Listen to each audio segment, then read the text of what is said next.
ही सरकारी संस्था नाही किंवा सरकारी उपक्रम नाही.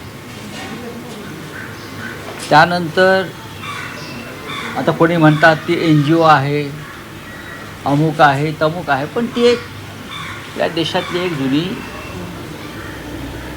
संस्था आहे, संघटना आहे, त्यांची एक विचारधारा आहे. या देशात भारतात जशी लोकशाही आहे तशी अमेरिकेत सुद्धा एक मजबूत लोकशाही आहे.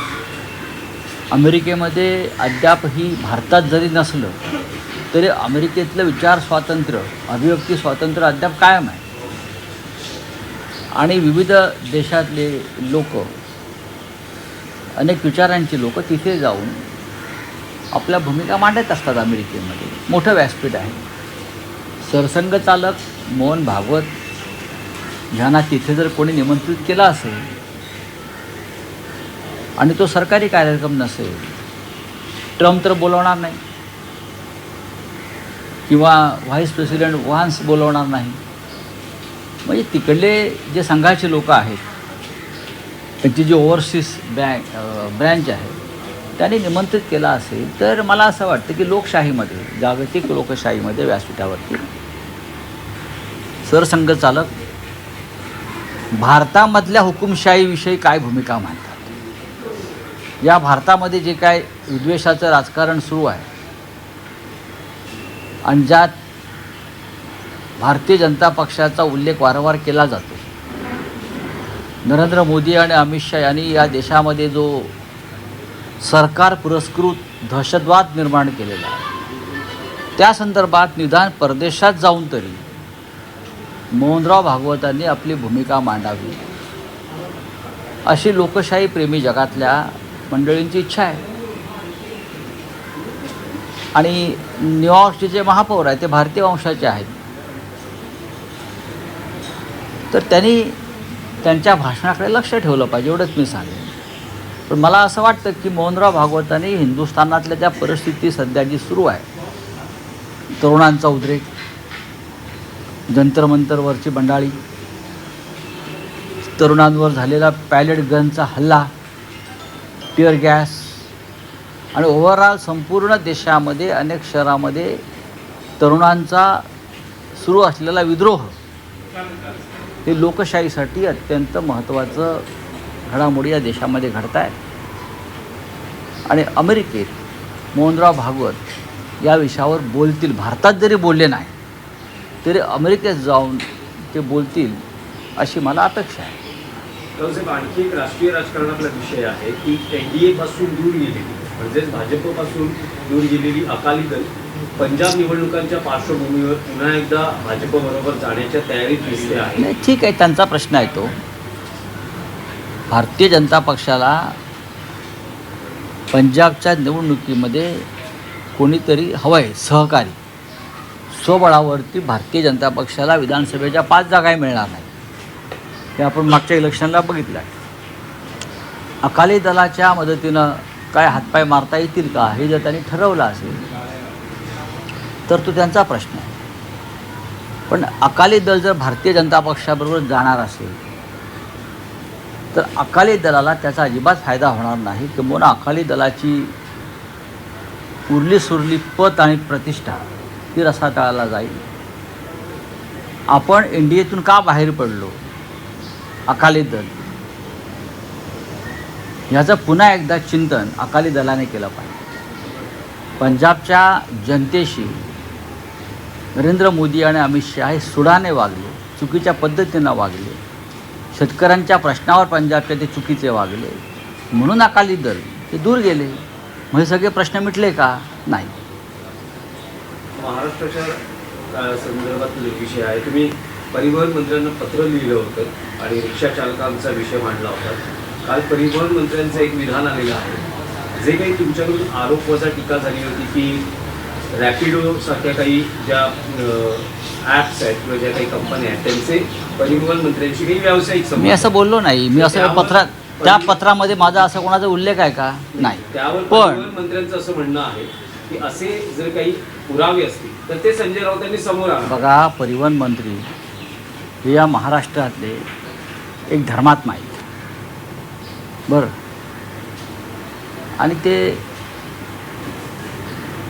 आता राज्याचे परिवहन मंत्री आहेत.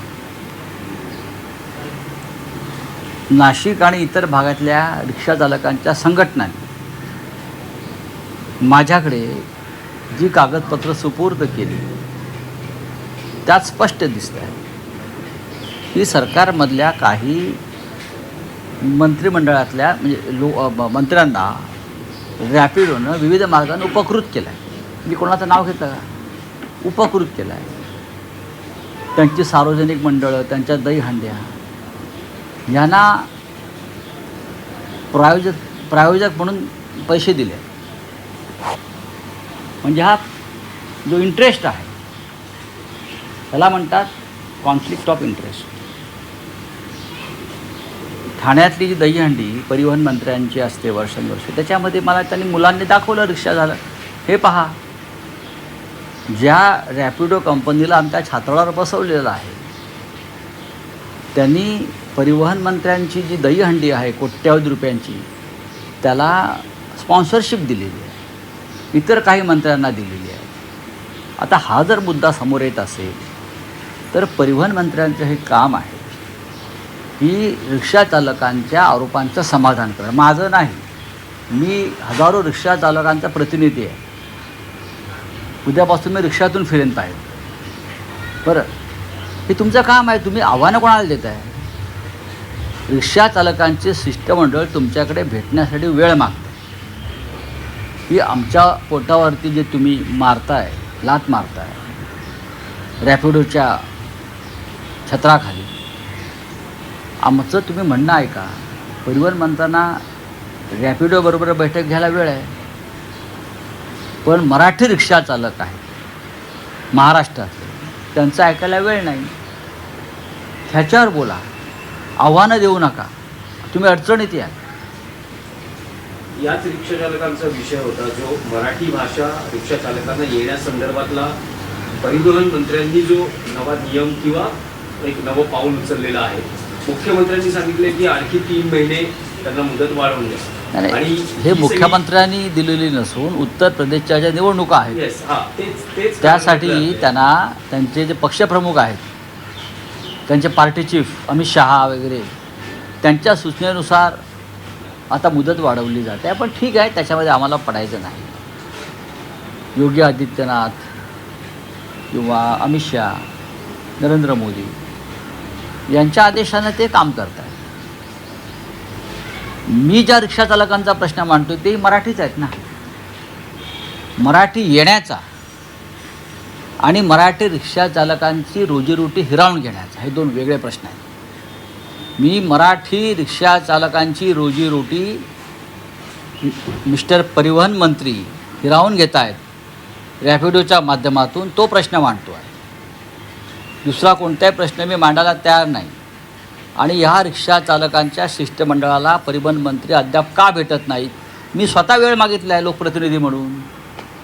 तुमचं आमचं काय भांडण असेल ते असेल राजकीय, पण मी लोकप्रतिनिधी म्हणून, खासदार म्हणून आपल्याकडे रिक्षा चालकांच्या वतीनं त्यांचे प्रश्न मांडण्यासाठी वेळ मागतो आहे. आणि आपण अमित शहांना विचारल्याशिवाय मला वेळ देणार नाहीत. पक्षप्रमुख तुमचे दिल्लीत आहेत, तुम्ही अमित शहांना विचारणार की संजय राऊतांनी माझ्याकडे वेळ मागितलेला आहे, मी काय करू? ते तर म्हणतील त्यांना वेळ देऊ नका, पण मी त्यांच्याकडे वेळ मागत राहील. अमित शहा मंत्रिमंडळातून जातील तेव्हा बहुतेक ते मला वेळ देतील. काय हरकत नाही, त्यांचं स्वागत आहे. जर रिक्षा चालकांच्या किंवा मराठी बेरोजगारांच्या प्रश्नावरती त्यांनी माझ्याकडे आलं तर मी त्यांचं स्वागत करेन. त्यांनी मला वेळ दिला तर मी त्यांच्या कार्यालयात जाईल. त्याच्यामध्ये कोणत्या इगोचा प्रश्नच येत नाही. हजारो रिक्षा चालकांचा हा प्रश्न आहे, त्यांच्या कुटुंबाचा प्रश्न आहे, मराठी मुलांचा प्रश्न आहे. हां, आणखी एक विषय असा होता की उपमुख्यमंत्री एकनाथ शिंदे हे गेल्या आठवड्यापासून त्यांच्या मंत्र्यांचं प्रगती पुस्तक तपासत आहेत. गेल्या आठवड्यात शिक्षण मंत्र्यांचं प्रगती पुस्तक त्यांनी तपासलं. जवळपास 4 तास त्यांनी आढावा घेतला बैठकीत. आता आरोग्य, त्यांच्या स्वतःचं प्रगती पुस्तक कोण तपासणार? मुख्यमंत्री तपासतात. उपमुख्याध्यापक आहेत ना ते त्यांच्या गटाचे, त्यांचं कोण तपासणार? हे आधी उत्तर द्या. उपमुख्याध्यापकच जर नापास असतील कामामध्ये, त्यांच्या प्रगतीमध्ये, तर ते त्यांच्या मुलांचं काय तपासणार, विद्यार्थ्यांचं? संपूर्ण त्यांचं मंत्रिमंडळ नापास आहे. मुख्यमंत्र्यांसह आदित्य ठाकरे सध्या महाराष्ट्रातल्या सर्वच रस्त्यांवर जाऊन पाहणी करतायत. कसे खड्डे आहेत, त्याचा कसा उद्योगधंद्यांना त्रास होतो आहे, जनतेला त्रास होतो आहे, किती यातना होत आहेत. काल कोकणात होते आदित्य ठाकरे, आपण पाहिलं असेल. ती जबाबदारी कोणाची आहे?